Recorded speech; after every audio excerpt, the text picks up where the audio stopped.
ఒకటే అడగండి, వైసీపీ నాయకులు వంగా గీత గారిని కానీ ఎవరైనా సరే వైసీపీ నాయకులు మండలానికి ఒకళ్ళు వెళ్తా ఉన్నారు, వారిని ఒకటే అడగండి, సుద్దగడ్డ కొండ కాలువ ఈ ఆధునీకరణకి 170 కోట్ల రూపాయలు నిధులు విడుదల చేసినా ఎందుకు ఆపారని అడగండి, ఎందుకు సంతకాలు పెట్టాల్సి వచ్చిందని అడగండి, వాడికి సమాధానం చెప్పి ఓట్లు అడగమని చెప్పండి. చేబ్రోలు పట్టు రైతుల కోసం ఏం చేశారని అడగండి. వరద ముంపు కోసం గొల్లప్రోల్లో మన ఎస్సీ కాలనీతో సహా అన్ని మునిగిపోతా ఉంటాయి, వాళ్ళ శ్మశానం కూడా మునిగిపోతా ఉంటుంది. అలాంటి సమస్యల మీద వాళ్ళు ఎందుకు వచ్చారు, అవన్నీ తీర్చారా? ఈ రోజున ప్రతి 54 గ్రామాలు చెప్పి తిరుగుతా ఉన్నారు, మండలానికి ఒక నాయకులను పెట్టి తిరుగుతా ఉన్నారు. ఈ 5 సంవత్సరాలు మండలానికి ఒక్కొక్క నాయకుడు ఎందుకు తిరగలేదు? నిజంగా సమస్యలు ఎందుకు మీరు పరిష్కరించలేదు? మీరే కనుక పరిష్కరించుంటే పవన్ కళ్యాణ్ అవసరమే లేదు పిఠాపురానికి. మిమ్మల్ని నెత్తి మీద పెట్టుకుంటారు కదా, మీరు సమస్యలను పరిష్కరించలేదనే కదా ఈ రోజున జనసేన, టీడీపీ, బీజేపీ కూటమిని బలపరుస్తున్నారు ప్రజలు. అందుకని దీన్ని దృష్టిలో పెట్టుకొని మీరు ఒక్కసారి ఆలోచించండి. ఆ సౌండ్ ఎక్కువ గాలి తక్కువ పార్టీని నమ్మకండి.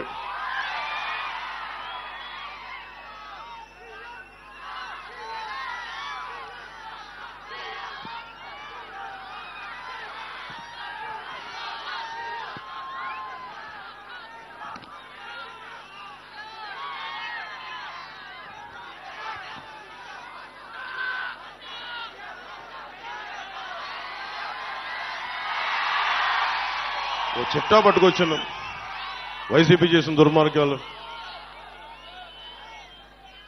మీలో మద్యపానాన్ని నిషేధిద్దామా వదిలేద్దామా మీరు చెప్పండి? వద్దా? మద్యపానం నిషేధం కావాలా వద్దా? వద్దు, మద్యపానం నిషేధించదు, అదే కదా. ఓకే, మద్యపానం అనేది ఎవరు ఎంకరేజ్ చేసేది కాదు, ఆరోగ్యాలు పాడైపోయేది. ఎక్కువ తాగితే లివర్ సిరోసిస్, ప్యాంక్రియాటిక్ సమస్యలన్నీ వస్తాయి. అది 5 సంవత్సరాలు దశాబ్దం పిచ్చి పిచ్చిగా తాగితే వచ్చే లివర్ సిరోసిస్. మన వైసీపీ బ్రాండ్స్, జగన్ బ్రాండ్స్ కూడా ఉన్నాయంట. పొద్దున్నే పేపర్లో కూడా చూసా, పవర్ స్టార్ బ్రాండ్ కూడా ఉందంట. సరే, వాళ్ళు ఏ ఉద్దేశంలో పెట్టారో తెలియదు కానీ రకరకాల బ్రాండ్లు పెట్టారు. ఆ బ్రాండ్లు తాగితే ఇప్పుడు నిజంగా మీరు ఒకసారి ఆలోచించండి. వైసీపీ నాయకుడు మద్యాన్ని నిషేధిస్తానని చెప్పి అధికారంలోకి వచ్చిన వ్యక్తి, ఈ రోజున అతను దాదాపు ప్రభుత్వాలకు తెలియజేయకుండా, స్టేట్ ఎక్స్చెక్కర్కి తెలియకుండా 40,000 కోట్ల రూపాయలు ఆదాయాన్ని వెనకేసుకొచ్చాడు. అతను చెప్తున్నాడు అతను పేదవాడు, మనం పెత్తందారులు అంట. పెత్తందారు అంటే ఏంటి? దౌర్జన్యం చేసేవాడు. ఎవడు దౌర్జన్యం చేస్తున్నాడు? వైజాగ్ హోటల్ ఎవడు దౌర్జన్యం చేశాడు? నువ్వు చేసావా, నేనేం చేసావా? మనకి ఆంధ్ర తెలంగాణ బార్డర్లో దౌర్జన్యం చేసింది మీరా మేమా? డాక్టర్ సుధాకర్ని చంపింది, దళితుడైన డాక్టర్ సుధాకర్ని చంపింది మాస్కులు లేవని పెత్తందారి పోకడా చూపించింది మీరా మేమా? అనంతబాబు అనే ఒక ఎమ్మెల్సీ డ్రైవర్ని చంపేసి, దళితుడిని, ఒక దళిత డ్రైవర్ని చంపేసి డోర్ డెలివరీ చేస్తే అతనికి ఘన స్వాగతం పలుకుతున్నారు. పెత్తందారి పోకడా మీ వైసీపీదా మాదా?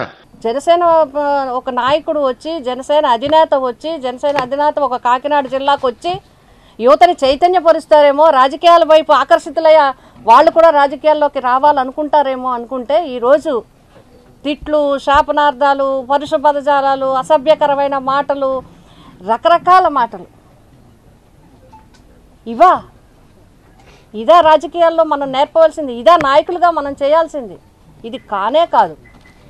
అంతేకాదు, మరి ఈ విధమైన అటు ఇప్పుడు వరకు కత్తిపూడి నుంచి ఇప్పుడు వరకు జరిగిన సర్పవరం వరకు జరిగిన మీటింగుల్లో ఎక్కడా కూడా ప్రజలకి ఈ ప్రభుత్వం ఇది చేయలేకపోయిందని చెప్పలేదు. మేమందరం ఎదురు చూసాం, ఏ పథకం అన్నా లోటు చెప్తారేమో, ఏ పథకం గురించి అన్నా ఇబ్బంది చెప్తారేమో, దాన్ని మనం ఎట్లాగా అనేది. నిజంగా జగన్మోహన్ రెడ్డి గారిని కూడా చూడండి. జగన్మోహన్ రెడ్డి గారు వారసత్వంగా రాలేదు. ఒక నాయకుడు లక్షణం అంటే జగన్మోహన్ రెడ్డి గారిని చూసి నేర్చుకోవాలి. ఆయన రాజశేఖర రెడ్డి గారు కొడుకుగా రాలేదు. కాంగ్రెస్ పార్టీ రకరకాల తప్పుడు కేసులు పెట్టి జైల్లో చేసిన మొక్కవోని ధైర్యంతో, ఆత్మస్థైర్యంతో తనకంటూ ఏది చేసి చూపించాలని 151 సీట్లు గెలిచిన వ్యక్తి జగన్మోహన్ రెడ్డి. అది కావాల్సింది. ఈనాడు యువతనైనా, బీసీ అయినా, ఎస్సీ అయినా, కాపులైనా, ఏ వర్గాలైనా జగన్మోహన్ రెడ్డి గారు జేజేలు పలుకుతున్నారంటే జనం చేత ఆశీర్వదించబడిన వ్యక్తి జగన్మోహన్ రెడ్డి గారు. ఆయన మాట నమ్మి 151 సీట్లు వేశారు, సీట్లు గెలిపించారు. అలాగే ఈరోజు ఆయన పనితీరుని చూసి శబాష్, రేపు మళ్ళీ జగనన్నే కావాలని అడుగుతున్నారు. ఇది నాయకత్వం అంటే, ఇది పనిచేయటం అంటే, ఇది ప్రజల కోసం చూడటం అంటే. నేను వ్యక్తిగతంగా ఏమీ విమర్శించలేదు, క్లియర్గా పాలిటిక్స్ గురించి నేను మాట్లాడదలిచాను.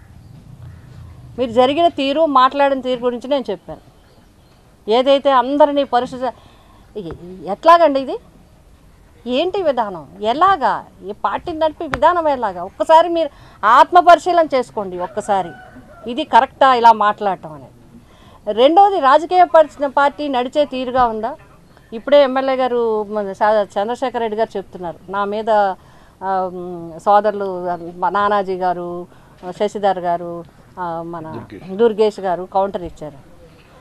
చూడండి, ఏ నాయకుడైనా వస్తే ఒక సమావేశం ఒక ఏరియాలో పెట్టినప్పుడు ఆ ఏరియాకి సంబంధించిన ముఖ్య నాయకులు పక్కన ఉండాలి.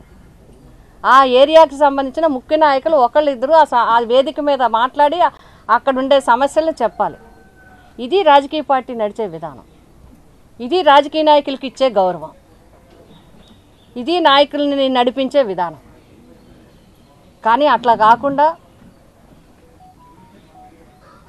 విడిపోయిన ఆంధ్రప్రదేశ్ రాష్ట్రంలో ఇంకొక మాట మేము చెప్తాం, మీరు జగన్మోహన్ రెడ్డి గారిని అనడానికి ఎవ్వరు కూడా సరిపోరు.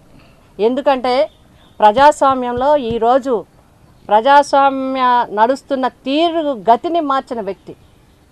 నేను ఎన్నో సంవత్సరాలుగా రాజకీయాలుగా ఉన్నాను కాబట్టి నేను చెప్పగలుగుతున్నాను. రాజకీయాలంటే అందరికీ కూడా గౌరవం పోయింది. నాయకులంటే నమ్మకం పోయే పరిస్థితుల్లో ప్రజలకి ఈరోజు ఒక వ్యవస్థలను భారతదేశంలో 75 సంవత్సరాల స్వతంత్ర భారతదేశంలో ఏ రాష్ట్రంలో ఏ ముఖ్యమంత్రి చేయని విధంగా వాలంటీర్ సెక్రటరీస్ వ్యవస్థలు పెట్టి నేరుగా ఏ పార్టీని, జనసేన పార్టీ కావచ్చు, బీజేపీ కావచ్చు, కాంగ్రెస్ కావచ్చు, కమ్యూనిస్టులు కావచ్చు, ఏ జెండా ఎగిరినా సరే ఆ ఇంట్లో ఉన్న వాళ్ళకి పథకాలు ఇచ్చే విధంగా, అంటే ప్రజలకు ధైర్యాన్ని ఇచ్చారు, ఓ నమ్మకాన్ని ఇచ్చారు. ప్రభుత్వం అంటే ఇది మా ప్రభుత్వం అని అనుకునే విధంగా పరిపాలన చేస్తున్న జగన్మోహన్ రెడ్డి గారి మీద పలికిన ఏవైతే మాటలు ఉన్నాయో వాటిని మేమందరం తీవ్రంగా ఖండిస్తున్నాం.